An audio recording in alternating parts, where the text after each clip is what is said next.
Hey everybody, here's some of the reasons why I really wouldn't recommend picking up a PRS SE in Jealous. I'm not entirely sure if Paul Smith still makes this exact model. I believe they make similar models, but anyway, I've had a good amount of problems with this guitar. Right out of the factory, I had to cut a new nut. I had to ring the bridge pins out more because they weren't ringed correctly. The nut height was too low. So I mean, that's not that big of a deal. You know, it kind of happens. The big issues I've had with this guitar are the electronics stopping working, and as well as the braces keep on coming loose on the inside. I've had to re-glue about 3 braces on the inside of this guitar, and that's been, you know, it's kind of a pain. Also, I was at a gig. I wasn't playing on the gig, I was running sound on the gig, and one of the musicians, their acoustic guitar was being worked on, so they asked if they could borrow mine. I said, of course, and of course, as soon as he plugged it in, it stopped working. So, you know, naturally, I just took a look at the electronics. The way they have them set up in these, it's like so weird because it's like super. It's a bunch of quick connects, which I'm not a big fan of in general.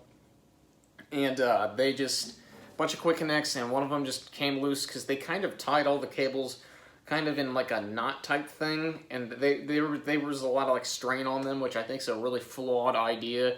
To have quick connects, it's kind of a flawed idea. To have quick connects connecting to, you know, quick connects when the cables are all wrapped around each other like really tightly with no slack or anything. Like, it's just you're setting yourself up to fail. Also, the electronics do not sound very good in this guitar, but the actual guitar unplugged sounds excellent in my opinion.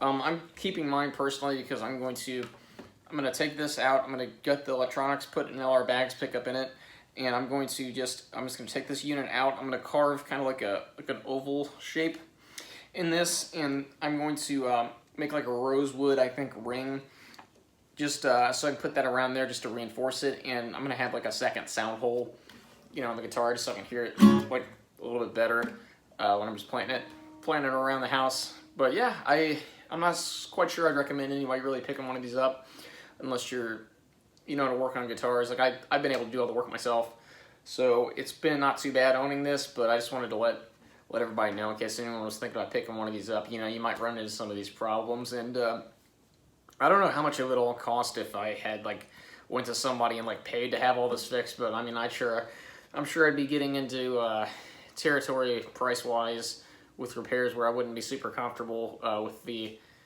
dollar amount of repairs versus the price paid for the guitar. But yeah, I mean, the guitar does sound good. Sounds good. The only other thing I've done is I made a clear pickguard on here because there's no pickguard, so I just took some clear pickguard material, cut myself out like a big old shape, so about that much of the guitar is like pickguard on it. Can't really see it.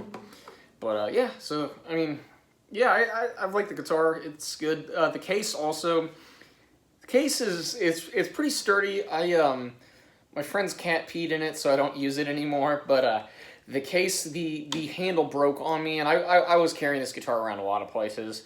But yeah, the handle broke on me, so I ended up having to pop rivet the handle back on, which was actually kind of a pain to do with the case. I had to kind of long story short, I got it all fixed. But yeah, my friend's cat Mac peed in it, so I don't exactly use that case anymore. I tried putting some odor stuff in it. It hasn't really got the smell of cat pee out of it, but maybe one day I'll get back to using it if I want to reupholster it, you know, the big section of the case. But I don't really see it happening. Just thought I'd let you guys know if you're thinking about picking up a Paul Smith.